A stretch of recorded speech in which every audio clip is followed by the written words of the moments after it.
Welcome to Making Stuff, the podcast about people who make something out of nothing.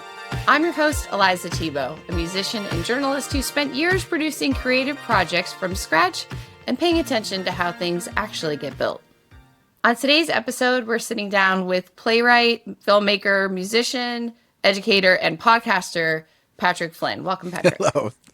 That's a lot of things I do. That's a lot of things that you do. Did I leave anything out? I mean, I'm probably. sure I I don't know. Everyone's a multi-hyphenate these days, so it's hard to compartmentalize. So you obviously do a lot of creative stuff. I'm curious how you spent your time as a child. Oh. Like elementary age. What were you doing after school? Being a pain in the butt. I was a huge spaz as a child, looking back. I spent my time pretending, like a lot of time pretending, running around pretending and imitating shows. We used to play Star Trek. We used to play all kinds of stuff. We'd just, imitate what we saw on TV and make our own stories. We used to play in my living room with my parents' house. Had this great big bay window, which used to be the screen of the Enterprise, and then we would beam down, which meant we would go outside, and that would be the planet, and we'd run around and do stuff like that. We'd arrange the living room so it kind of looked like we had a computer in one corner, so that was like ops, and then we had a chair for the cat. We had a whole thing. This is me and my brothers. This is me and my friends. This is just what we did. I'm a Gen X kid. I was kicked out of the house at 11 o'clock in the morning on a Saturday, right, and had to be back for dinner. Other than that, like my mom vaguely wanted to know where I was headed, but other than that, it wasn't a huge deal. So yeah, just goofing around. There was no parental helicopter. No, not at all. We were out of the house. We were in the neighborhood. I mean, I grew up in Wilmington, Delaware, in the city part of that, and so we were, sidewalks and public parks and all that kind of fun, good stuff. With the general parental looking, everyone looking out their window, being like, "Have you got mine? Yeah, okay, good, we're good." But if you weren't home on time, I want to stress, if you weren't home on time, you were in a lot of trouble. Like being home on time was how that worked. That was the currency. Totally. And you're in Bethesda now as an adult. Yes. And you're a parent yourself. Yes, I am. Is there any similarities there where, you're doing your thing at home and your kids are sort of running around and pretending? Oh, yeah, absolutely. So being creative themselves? I have a very interesting setup. I have my son, who's in high school, is on the autism spectrum and does not do a lot of imaginative anything. He does a lot of scripting and he does a lot of repeating, and he likes trivia and information, but it's all factual based for him. And then I have twin girls who are in third grade, and they can't stop playing, basically. They just play constantly and with each other. And they will shift, it's like Bluey in our house. They'll be doing this, and you'll walk into a room and they'll have their whole room set up for some big configuration with all their stuffies and their dolls and everything. And then it's a mess and they have to clean it up, and they hate that part. But they're constantly doing it. I was talking to another parent about, what we do on our trips, and basically we go to the beach sometimes for just like a week and we just go. And she was like, well, don't you arrange activities for the kids for like all day? It'd be hard to entertain them. And I said, no, they have each other. They just entertain, like we just send them off into a room and they entertain each other. And she went, oh yeah, that makes a lot of sense. She has two kids who are very different ages, and so it's not the same kind of setup. And I was like, oh yeah, we're pretty lucky. They just do their thing, and it's great. Yeah, that's awesome. So getting back to your creative pursuits as an adult, is there sort of a singular biggest passion of yours, or do you feel like no, you can't really pick a lane, you don't need to? They all inform each other is sort of my default answer. The real answer is playwriting. That's the thing that if I had to pick one, that would be my lane, and I would do that all day. Okay. Why don't you just lead with that then? It's playwriting. Well, I do. I mean, it is, but the truth of it is if I do that for too long, I want to make a movie, and if I do that for too long, I want to get back to teaching, and if I do that for too long, it's that kind of thing. They all really do inform each other. They're all part and parcel. They and even with parenting and all that, it all feeds into whatever. And I can't choose. I can't pick. I think I probably would have been more successful if I'd picked one and run with it, or maybe not. I don't know. But like the people I know who are bigger successes always just picked one and that was their passion. And I can't focus on that long enough. I have to do it all. But then that's what makes my stuff my stuff, in my opinion. Yeah, that's the uniqueness that I bring is my disparate experiences.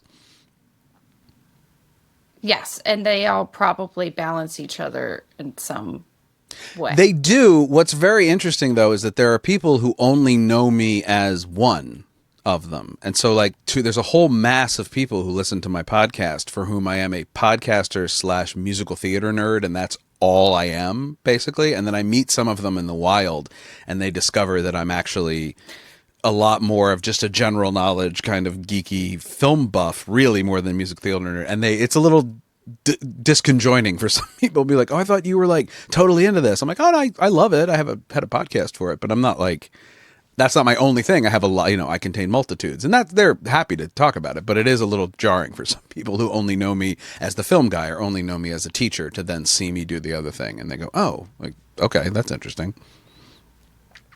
Yeah. And then talk about the classes that you are teaching at the moment. At the moment, I'm teaching at Catholic University. I'm teaching in the Department of Drama. I've been teaching screenwriting and writing for TV there for a couple of years, which has been great. I'm trying to get into teaching more drama instead of being the film guy in the theater department. Again, that's another way. I offered to teach more stuff, and my boss was sort of like, oh, you do other stuff? I was like, yes, I have this whole body of work you can look at over here. And because when I was brought in as the film guy. I was teaching at AU, American University, in the School of Communication, and I was brought in and that's what my degrees are in, film and stuff. So on paper, I very much educationally look like a film guy. That's what my textbook is about. I wrote a textbook called Visual Literacy with a guy named Kylos Brannon. So on paper, again, that's what it is. But I'm very interested in teaching more theater courses, which I hope I get to do next year. Fingers crossed. So when you write a play or when you get a concept of, okay, I've got this story in my head and I want to create some version of a production around it, do you tend to immediately see it for the screen or for the stage, or it really just depends? That's a really good question. I come up with characters a lot, and then a scenario surrounds that character, and then that naturally feels like a play or a film to me. It feels like it fits better in one or the other, which is just sort of how I see it in my head. Lately, I've gotten into a lot more of adapting my plays to the screen, and what was very interesting to me about that was there has to be a reason a story is told as a play or it's told as a musical or it's told as a film. There has to be a reason. You choose that lane and then you go with it. We spend a lot of time in musicals when we talk about musicals. You go see a show and you kind of go, we call them why musicals. I'm like, I get it, but why is it a musical? There's no reason for this story to be a musical. And that's about, I would say, 60% of the musicals that get produced are why musicals, because they're based on IP. They're based like, this is just what we've got. And a lot of movies are like that too, based on books that you sort of may have heard of. They're not quite, nobody thought about it. So for this last short film I just made based on my short play, The Ferberizing of Coral, a big question I asked myself, because the play was doing very well, it had been published and it was getting done and I was kind of known for it, and I thought I should turn this into a film, but if I'm going to do that, there should be a reason why it's a film more than it's a play. Like, why was it a play and now why is it a film? And the play is very much a farce. It's a farce about two parents listening to a baby monitor, and the baby monitor starts talking to them from their child from the future starts talking to them, and they start hearing all their worst insecurities through the baby monitor. And when I thought about it as a movie, I thought, a great concept. Yeah, it resonates with a lot of people. When I started to think about it as a film, I realized, oh, we can really lean into the sort of horror thriller aspects of that and make it a little funnier in that direction as a more pastiche thriller than just a simple farce of two parents running around in a circle on stage for 10 minutes, getting terrified by this thing. And that's what it is. The film is a lot more of a thriller and has a very different kind of comedy than the play does, which I was really, really proud about. And that's the thing of it. Like, if you're going to adapt it across medium, it's got to have a reason. So I generally tend to think of theater moments, theatrical experience, like things I want to see live. Live excites me a lot as a writer. And so that is most of the ideas I have start at least as maybe this will be a play, and then the more I think about it, the more it may morph into a film or in a different direction. Tell us about Unknown Penguin. Sure. Why aren't you, patrickflynn.com? I mean, there's probably taken. Oh, good question. Probably if I'd reached, I wish way back in 2003 or whatever, I'd registered patrickflynn@gmail.com. That is not me. Unknown Penguin started because when it was like in the 90s, I guess, in the late 90s when I started making movies.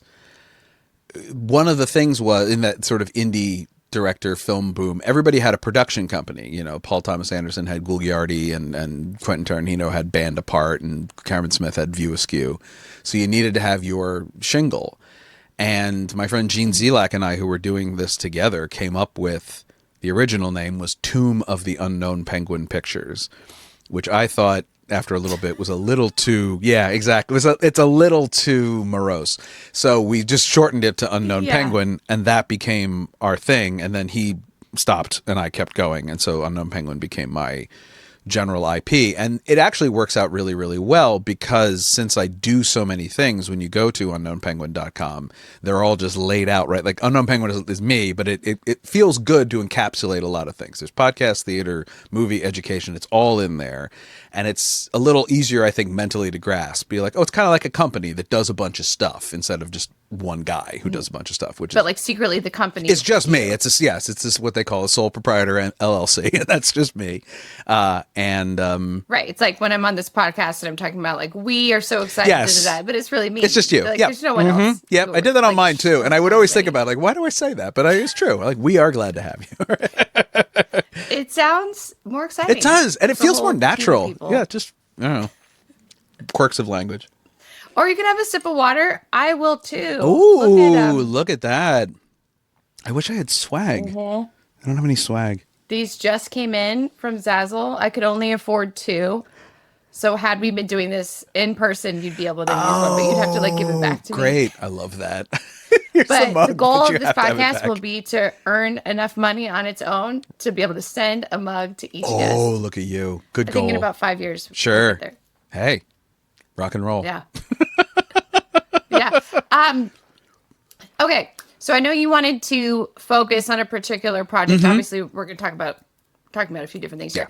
But you did recently write a play called Born Sleeping. I think it looks like you wrote it 2024, and it's now being workshopped for a fall production? Sort of. So I started working on it. Okay. Gosh, it was 2019. These things take a very, very long time.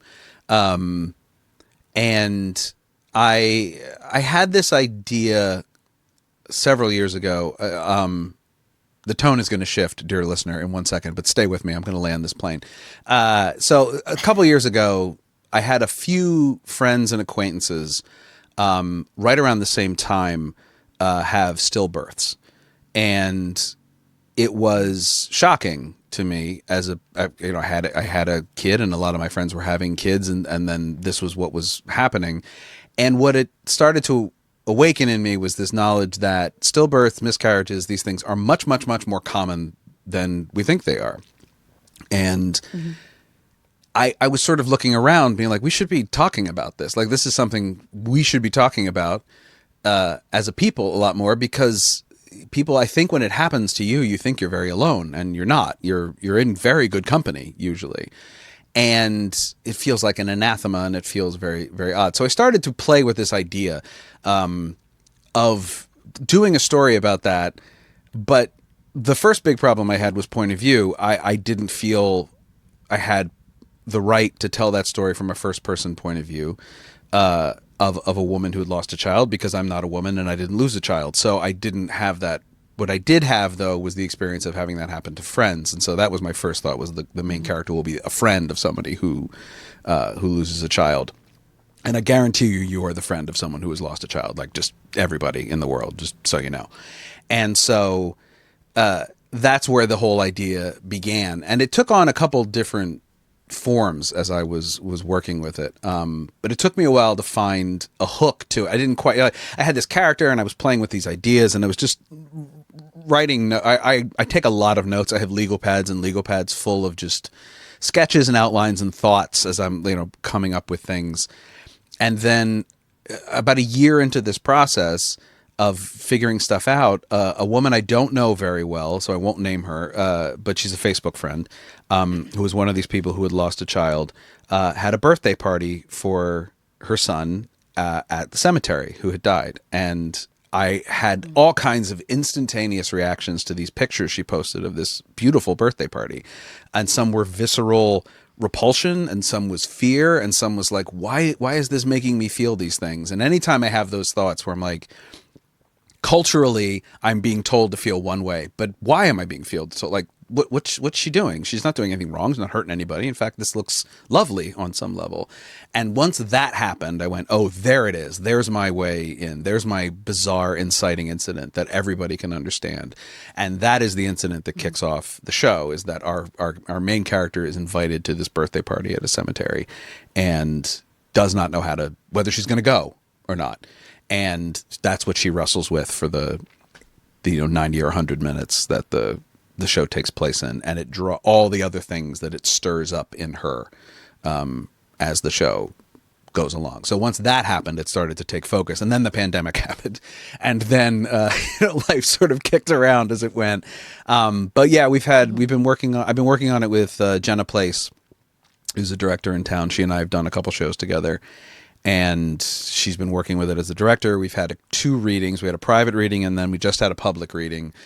And that went really well. And now we have the very unique opportunity, he said pejoratively, to do a workshop at Catholic University. But it is going to also be a class. So this fall, with Jenna directing as the teacher of the class, and then me, and then a bunch of students, we are going to workshop the show for the whole fall semester and then present it as a workshop at the end of the semester, which is remarkable. Wow. Yeah, and it's absolutely wonderful because the show has some unique theatrical elements to it in that I think it's 7 actors at the moment, but the 7 actors play about 40 characters. And I've structured it as a real memory play, meaning that the show jumps around in time a lot as our main character is thinking about what's happening, and memories come up and then they fade away, and then we see more of this memory, or the memory changes, and these things as the information comes out. And what that does in the show, and in most of my shows, I employ a lot of double casting because I just think it's great. I have a lot of fun seeing shows like that. And so, but one thing, so we've done these readings, and the double casting works great when it's just an actor standing at a music stand reading the lines.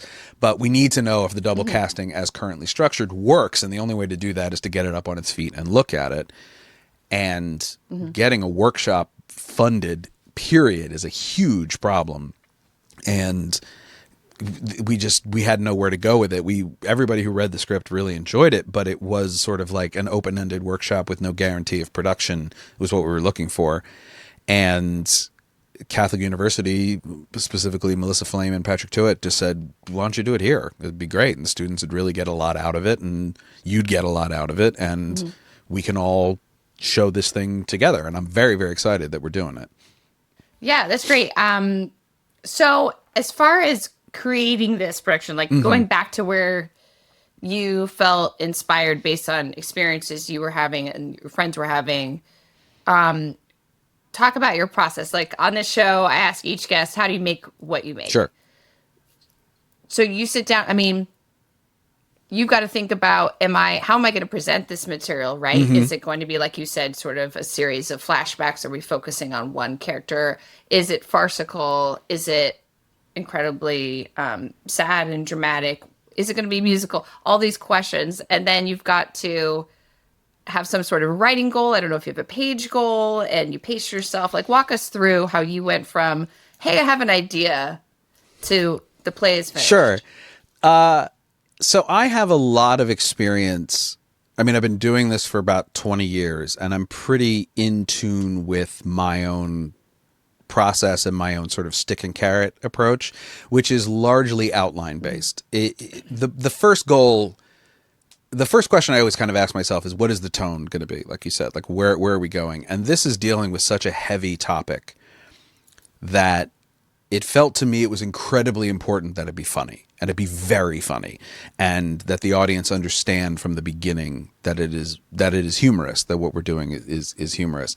And so I kind of want to interrupt you, Yeah. because, which I am doing, sorry, because it sounded like you were about to say this is such a serious topic that we have to, out of respect for the topic, handle it in a serious way. I mean, that's very challenging to try to be comedic Right. about something that is tragic and do that successfully, Yeah. right? Because if you do it badly, Oh, you're that dead. Can be a Oh, you're real dead in the turnoff water. and insulting to people. Yeah, it's a real, yes. It has to be respectful. I mean, I guess that was never outside of my like. I never thought it wouldn't be. It was just more. I didn't want it to be dour. I didn't want it to be heavy in a front facing way. Not only because I that can be kind of boring, but also because those aren't my favorite shows. I don't like things where you go in and it's just depressing from the start all the way to the end. And there's a lot of theater, movies, things like that, and they're just not my bag. And some people love them, and that's fantastic. I think life is hard enough. When I go watch a movie or go to the theater, I don't mind crying. I don't mind being emotionally crushed, but take me out to dinner first. Like, let's have some fun with it. And Right. that's sort of always my approach is this this needs to be enjoyable. And also, side note, to me, if you can really devastate an audience if you lull them into a false sense of security. They're like, oh, no, this is a comedy. Don't worry about it. Relax. Just enjoy yourself. And then, at minute 90, I can crush you completely because you're more relaxed. And also it'll mean more to you. You're more invested in the characters. You're more in the situation. So from the jump, it was sort of that idea. I also knew that I didn't want to come at it straight ahead, that I wanted to come at it sideways. And with every great story, there's to me, one of the goals for a writer for me is always that the inciting incident, as we say in writing, which is the thing that kicks everything off. That's the sort of the writing term for what's the thing that happens that starts the story. What's the thing that if it didn't happen, there wouldn't be a story. That's one thing. But then on the other side is that the inciting incident isn't actually what the story is about. The inciting incident just puts everything in motion, and then what the story is actually about gets revealed through the discussions and the arguments and the effects of the inciting incident. That's the thing that just launches it. So one of the first plays I ever had produced in DC was a play called Giant Box of Porn.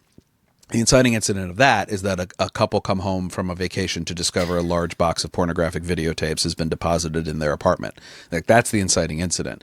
But what actually happens throughout the course of the show is you discover that their marriage is in a lot of trouble, and they didn't know that, or at least they weren't dealing with that. So it takes watching the porn for them to realize, hey, they're having a lot more fun than we are. Well, that's one of the bits of it is sort of like what's so interesting is, and I also like to have inciting incidents that are very clear, that the audience thinks they know how they'd respond to it in the moment. So I think we all think we know what would happen if we showed up at our house and there was a giant box of pornographic videotapes mysteriously there. I think we all, like, we'd say we'd throw them away, or we do, whatever it is. There's some kind of thought you'd be able to respond. Just like if you were invited to a birthday party at a cemetery, I think you'd know how you'd respond to that instantly. There'd be a visceral reaction. But then let's start. What if you then turn to your spouse who has an entirely 180-degree opposite response to you that is also very logical? That's like, one says, I'm absolutely going, we're supporting our friend, and the other goes, no, we don't do that. You don't have birthday parties. That's not what cemeteries are for. Those are both very valid points. Now we have a show. Now we can argue about that for an extended period of time. And if we introduce 5 other characters, they should have 5 other points of view. And it's in the melting and the melding of those points of view that the show is formed, and then the actual conversation comes out about, which is with the real problem of a lot of shows is that we're all going to die. And being a parent is a weird act of you create this life and you raise this person to ultimately leave you, and then you're going to leave them. You're going to die. And so what does that swing happen? And what happens when the child dies first? That isn't exactly how things are supposed to go, and how like that really affects our brains. Mm-hmm. And so there's a lot of concepts you can bring up with something very, very simple. But at the end of the day, the audience knows what they're hanging on to. The central question of is she going to go to the party or not? Like, that's what we're always coming back to, is like this common frame of reference. And that kind of makes the show churn. I think I answered the question. I'm not 100% sure. I think the question was about your writing process, which you did start to answer, but you also delved into really compelling topics, which is our ongoing awareness of death that we try to ignore on a daily basis, but it's still there. Absolutely. I think about that a lot, actually. But anyway, I think we all do. I think that's the other secret. You have your outline. Mm-hmm. So you start moving along. How do you deal with the voice of doubt? Maybe you're halfway through this thing, or not halfway, 25%. Sure. And does this voice come in saying, what the heck are you doing? Like, this isn't going to be any good, or you need to focus on something else, et cetera, et cetera. And then you say, shut the fuck up. Like, what? Oh, yeah. My wife calls it, she doesn't really have a name for it. She just, every now and again, I'll be pounding around or yelling about something I'm working on. She goes, oh, you're in the hating it phase. That's interesting. Because there is a point with every single thing I've ever written, ever, where I absolutely hate it with the fire of 1,000 suns. Like, there's just, I don't really have, I have moments of self-doubt right before the show starts. That's when the self-doubt is at its peak, is like when we're all here now and there's no stopping it, and I can't do anything. Like, the show is starting and it's in the hands of the actors and it's in the hands of the stage management, and I just have to sit there. That's what I have a lot of trouble. That's when the doubt sinks in. And which is why I also have a very big superstition about shows of mine. I do not watch opening night. I sit outside, and like, I'll be in the theater, but I'm never, like, I'll be in the building, but I will not be in the theater. And part of that is so that the actors can't see me squirming, which is absolutely going to happen. But part of that is also my job is done. Like, the show is not mine anymore. And I really feel like I need to let it go. And so I just go to another room and I listen, and I'm like working maybe on the next script I'm writing or something, but I'm not there. I've seen it a bunch, but the show is live and it's for them now. It's not for me.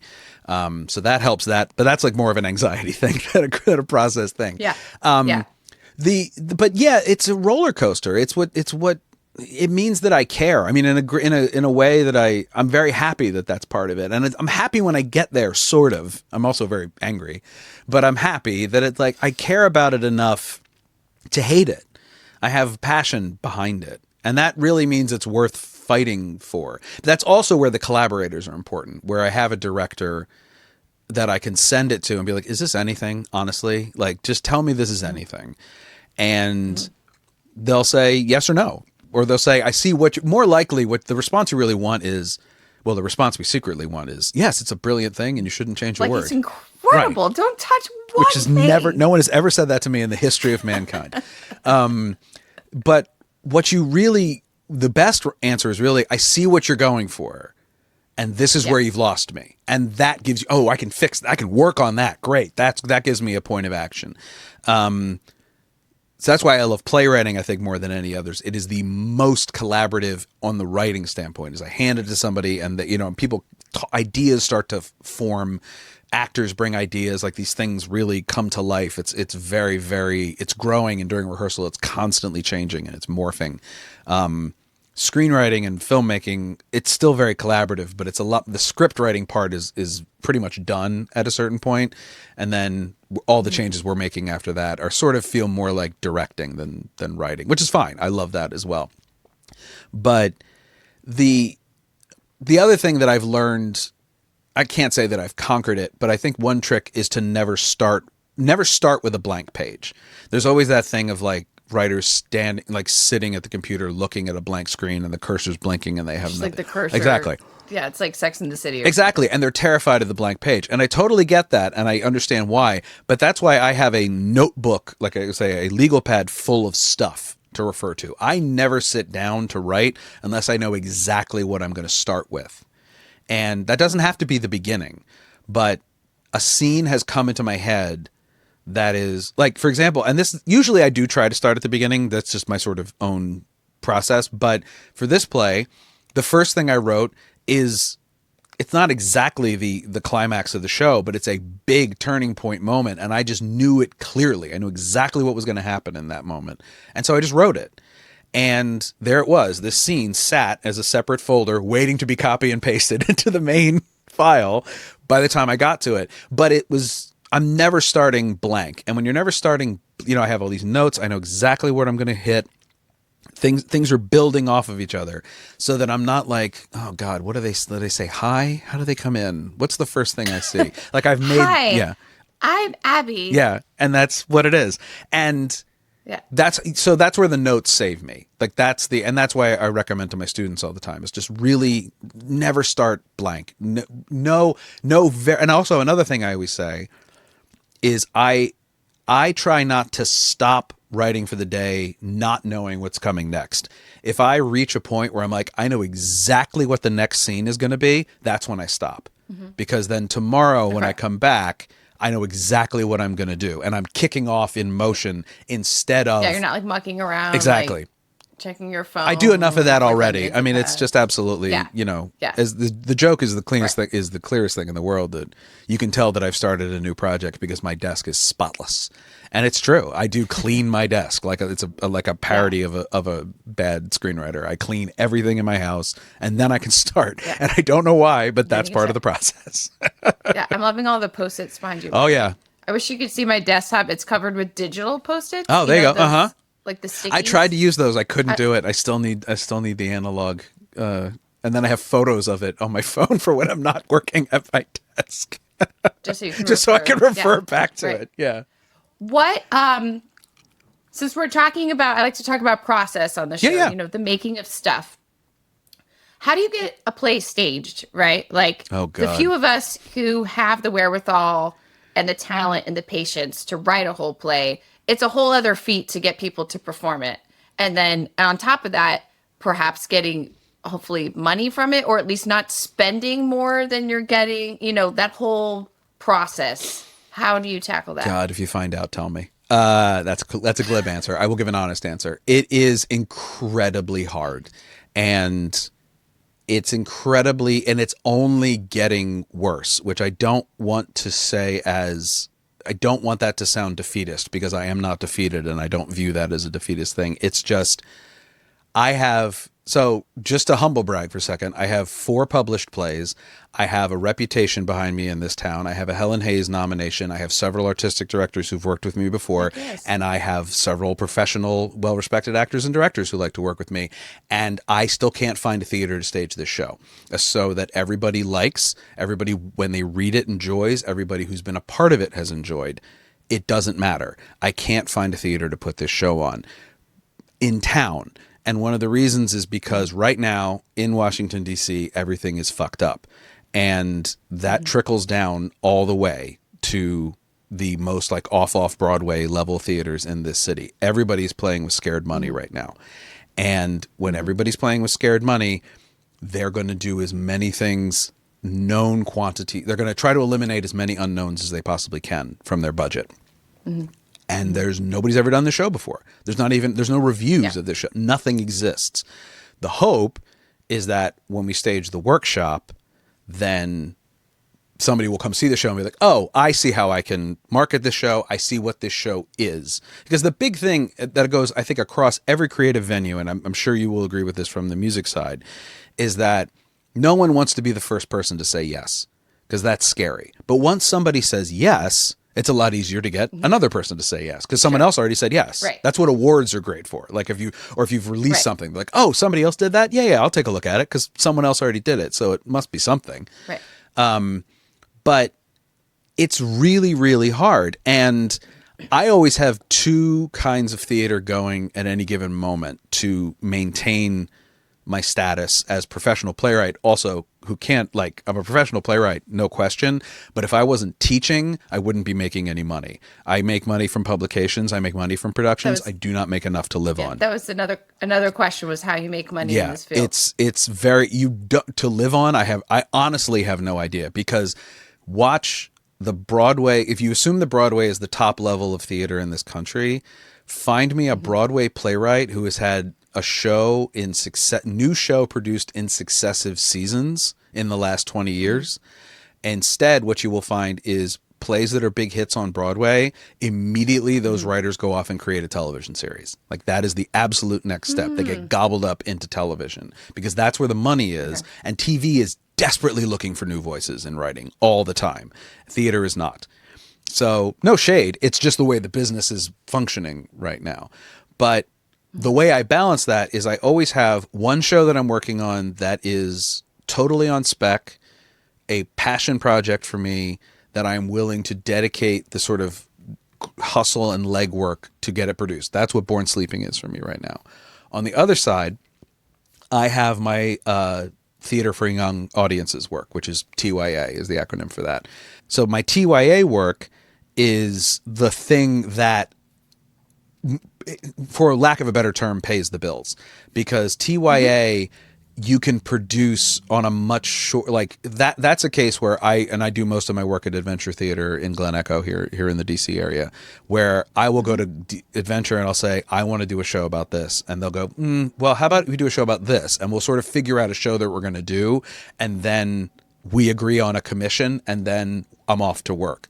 So right now I have a show with them based on the book Sadie Mouse Wrecks the House. It's a kid's book, which I optioned the rights to, which was a whole other process. But I got the rights to it. I thought it would be a good show.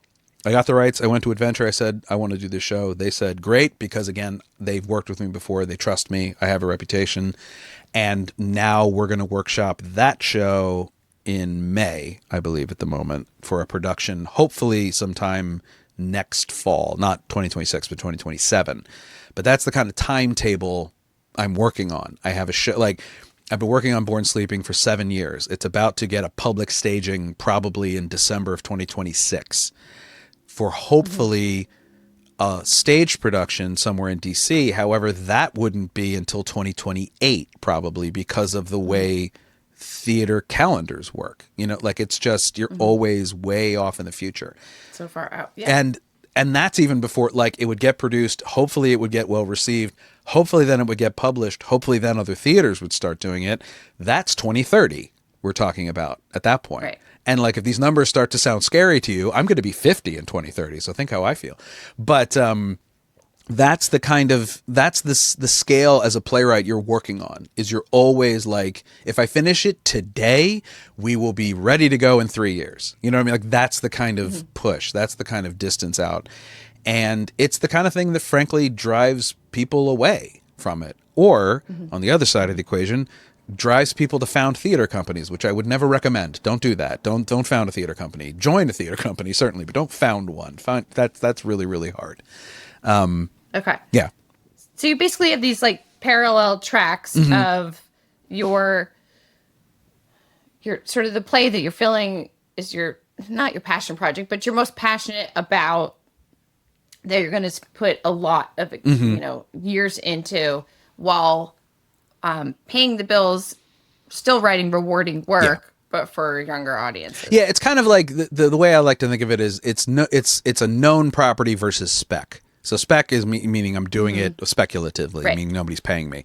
And it's that I have one or two shows I'm working on spec, and I have one or two shows that I'm working on that someone has asked me to do. And that's usually TYA, that's usually based on a known property. And so that's the kind of thing. But again, I optioned the rights to Sadie Mouse Wrecks the House by Elliot Kalan and Tim Miller, available now. And if you have 8-year-olds, they love it. And I read that book and I loved it. Elliot's a friend of mine. That's why I read the book. I don't just usually read a lot of 8-year-old books. But it spoke to me. I was like, this would be a really good show. And I went and pursued it because I also thought Adventure would do it. But I've done 2 commissions for Adventure before based on properties that were the idea of the artistic director. I did an adaptation of Peter Pan from Tinkerbell's point of view, and I did an adaptation of Velveteen Rabbit. Both of those were works for hire. Both of those were come work on this. And I said yes, because it spoke to me for whatever reason. So yeah, it's kind of that. It's kind of like I've always got 1 or 2 that are way out there, just my idea, like stuff that you could call them passion projects, certainly. And then another one, which is a little more like, this is working playwright stuff. This is like, I've been hired to do a job and I'm going to do that job. Got it. And then I'm teaching. Those are that's the triangle sort of being a working playwright, I think. So you mentioned television, like the money's in television. Sure. For the time being. Advocate, why don't you pursue that? Well, so that's very hard to get into. I did live in LA for 4 or 5 years. This is 20 years ago now. And right when the web series boom started, I did work in web series production a lot while I was out there, and it drove me back to the East Coast and back into theater. I don't know how to break into that world at all. But I have a lot of friends who work in TV, both as directors and as writers. And the world that I do float in as a sort of like, if this happens, it'll make me some money, which would be nice, is I've written a few screenplays on commission to be pitched or to be written or to be, for a company to do. Like teleplays, or it's like television movies or streaming. I mean, streaming movies is what or it would like be. Hallmark. Yeah, so it's like, what is it exactly? It's a movie, certainly, but like it'd be a streaming movie basically. And so because of that, it's like that, and that hasn't resulted. Nobody's bought any yet, but it's really good experience. I really enjoy doing it, and the pitching experience is something I've gotten very good at over the last couple of years. Keeps me sharp, and I was at Sorry, side note, I was at the Austin Film Festival. Yes, I know. That's for the right. First time last fall. Yes. You ran into my friend Maureen. I met your amazing friend Maureen. That's right. I forgot about that. And you know Liza too, I assume? I don't actually know. I don't know Liza. Liza Summer? Yeah. Oh, okay. Yeah. We enjoyed having each other's name. But anyway, that was a whole new world. I'd never been around screenwriters, and I had just finished TV pilot and thought, well, actually I asked ChatGPT, I just finished a TV pilot. What do I do? How can I pitch it to? And they're like, well, you should go to film festivals. Yeah. So I was like, okay. Not wrong. Yeah. Yeah. So anyway, what was my point? Oh, I heard people pitching. And I ended up almost pitching a few times, but didn't have to do it. I had no idea like how intense that is. Like I went to the final. Have you been to No, I'm aware of the sort of like debate style pitch they do. Yeah, at Austin. Yeah, like it's intense. You have to have this memorized spiel about your production that sounds as though it's just rolling off the tongue. Right. And then be able to defend it. And it's not easy. Yeah, which is not how pitching works in real life, but it is a lot of fun to watch, I'm sure. Pitching in real life is a lot more common. So how does it work in real life? I'm just curious. So it's just my experience. I can't speak for everybody, but for me, I have a producer working with me, and together we develop a treatment for an idea, which will be just a 1-page synopsis basically of what the movie is, what the story is, who the characters are, and how it's going to look. And if the producing partners at the company like that enough, they will generally ask for a revision. They'll be like, what if it was like, this movie that you've set in a video store, what if it was set in the moon? You'd be like, okay, great. Set it on the moon. Same story. No problem. And you do that. And then if they like that, you end up in a pitch. And that will be it would be myself, my producer, the producer we've been working with at the company, and their boss. And that is just a meeting where everybody's read the treatment and now they just want to talk to you about the project, and they want to throw their ideas into it. And you sort of have to, the part that the Austin thing I think keeps right is you do have to stay on your feet. You have to know what your treatment says, what you want to do, but you also have to know when they're bringing up an idea that's just an idea, and when they're bringing up an idea that we're like, well, if you don't do it this way, we're not going to do it. And then you have to quickly do the rubric of like, do I how much do I want this job, and how much does that idea work for me? And I had an experience. This is a good experience of what pitching can be like. I'd written a treatment for a movie, and we had been told when we went into it that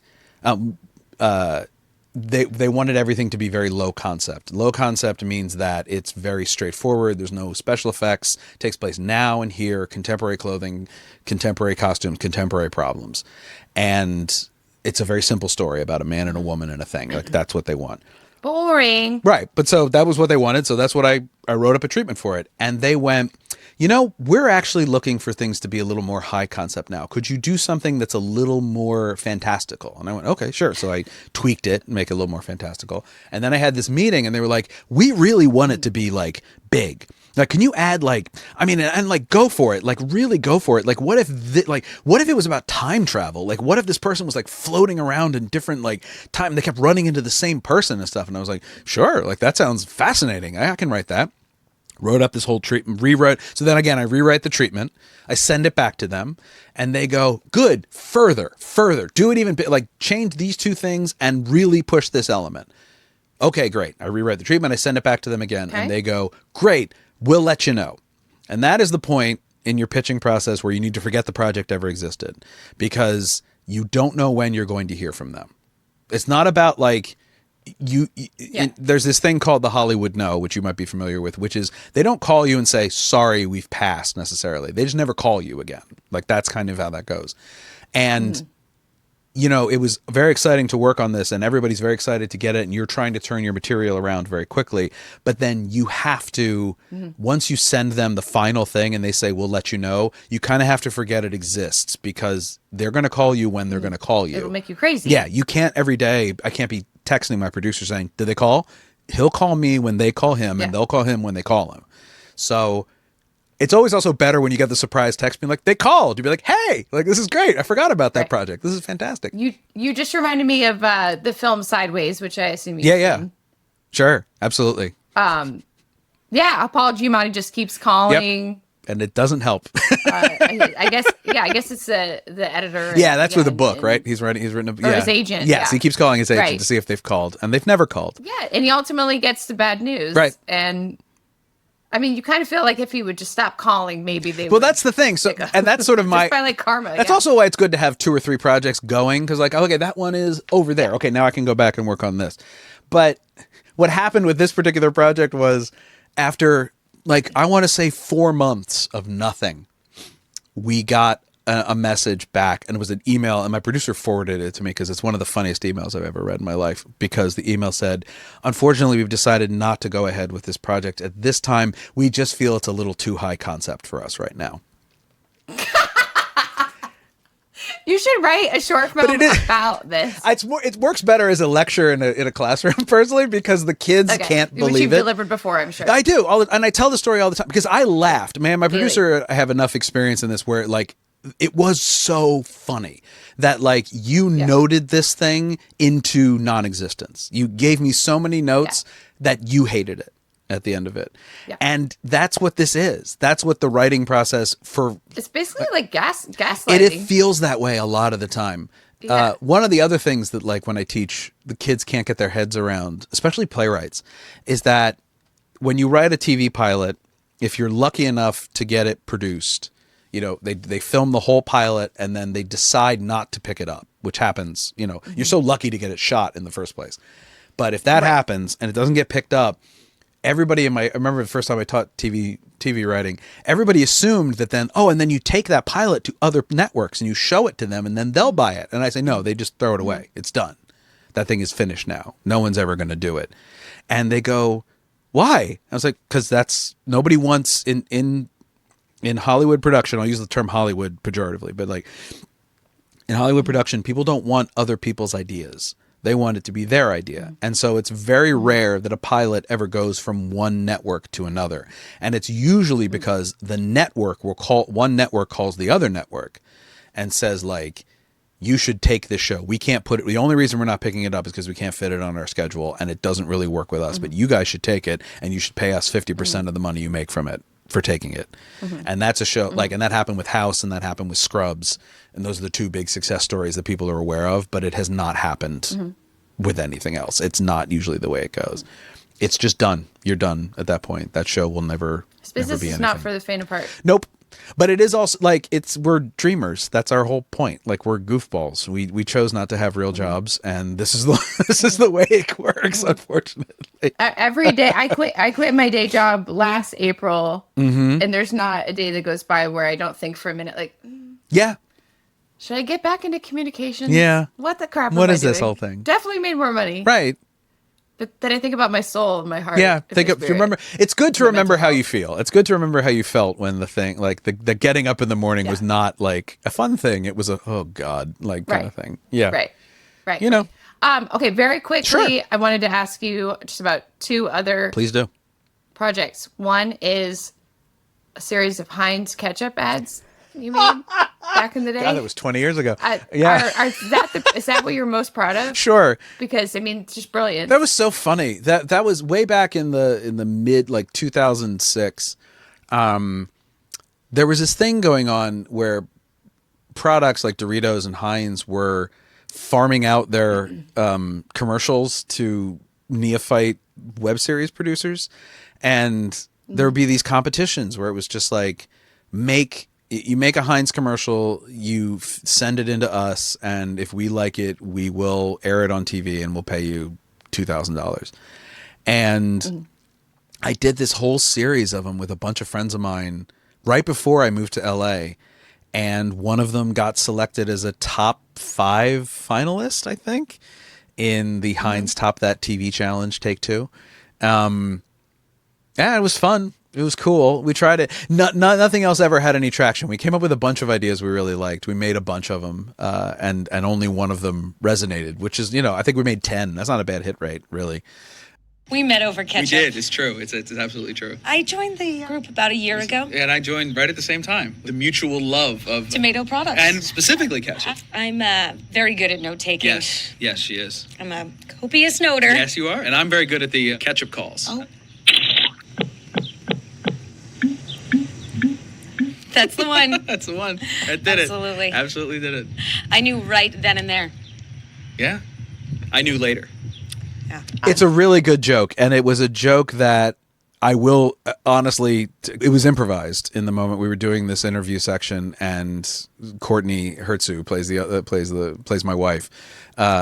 Said this great line, and I just went, "Oh God, I got it!" Like you just have the response in that moment, and that is when I did this little publicity tour online for this thing. That was what the Heinz people kept talking about, and I honestly had the say the line, like say it, and I was like. I knew later. You just have to be. That's so weird. Like, and again, okay, want to be. And I didn't win. I want to be very clear. But it was fun. Didn't win, but it was fun. Like, I mean, you can whatever else you create the rest of your life doesn't really matter because you have. I have this Heinz ad. I have a personalized ketchup bottle somewhere. I don't remember where it is. It's got my name on it. You gotta find that. Yeah. Put it on your desk. Yeah. To It's a picture of it on my success. website if you scroll down far enough in my awards section. Oh, okay. I'll see go it. look for that. Lastly, tell me about this Talk to You Later web series. Yes. I saw that on your Instagram. I love Talk to You and Later. was it was so fun. I can't remember. I think it was about because I watched this a little while ago. I think it was Forrest Gump. Sure. Yeah. Can't see Forrest. I don't remember what the joke was. Well, what is this? What is this Talk to You Later? Talk to You Later is a series that started in 2013, I believe. And it was the idea of my very good friend, Chris Matu, who did a lot of web content with me in LA. And then when I moved east, he had this idea of the two of us doing a series where the episodes were a minute long. And it was two people on a video call. And each episode started with, hey, hey. And then we'd have a small exchange, and they all ended with, all right, I'll talk to you later. And the other one person, me, would say, all right. And he was insistent that it not have jokes in it. This was his only rule. He's like, the funny thing is going to be when we've made a bunch of these and there's just this huge number of videos of us doing this dumb thing. And so we did 83 of them before life conspired against us doing any more. And then last year, and they did okay. Some of them did great. There's one called Okay, which is, you can tell because the screenshot is me wearing a fedora. And the only bit is he says, "Are you okay?" And I say no, and then he goes, "All right, I'll talk to you later." That's it. That's got like 10,000 views or something. That has a huge hit. Like for some reason, people shared that one with each other all over the place. It got sampled. I got sent a DJ somewhere, I think in Detroit, like sent me this sample that he had added that into this like mix he made, which was really cool. Wild. It's totally wild. But so that show then last year, I realized we'd done 83 of them. If we did 17 or 87 of them, we did a few more, we'd make 100. I was like, that'd be really funny. We should finish this. And it would also be really funny that there's this like 10-year jump. You're talking to them later. Right, exactly. Like actually later. So then we were doing it, and then as we were writing the new ones, I realized if we're going to do this, we should have a last episodes that is absolutely bananas. Like that nobody, what else do you do for the 100th episode? So it is, and it's all on YouTube. It's also on TikTok. It's the only thing I have on TikTok. And it's on Instagram, on my @Unknown Penguin Instagram. You can find it. It's a lot of fun. Talk to you later. Love it. It's just weird. Okay. That's why I love it. I'm glad you brought up social stuff. So where can the people find your work? UnknownPenguin.com has everything. You can find links to my socials there. You can find all the plays I've ever written, all the films I've ever made, little descriptions about all of them, the big ones right now. And you can also find a link to my Substack, which is unknownpenguin.substack.com, which comes out every other week. And I tell you what I'm doing and what my projects that I'm working on are, and ruminating on things as they're going on in the creative world and the creative process, and links to stuff that my friends are doing and all kinds of fun stuff. So those are the two big places, unknownpenguin.com and unknownpenguin.substack.com. Well, that is it for this episode of Making Stuff. If you found this conversation engaging or inspiring, you can find more episodes and resources at makingstuffpodcast.com.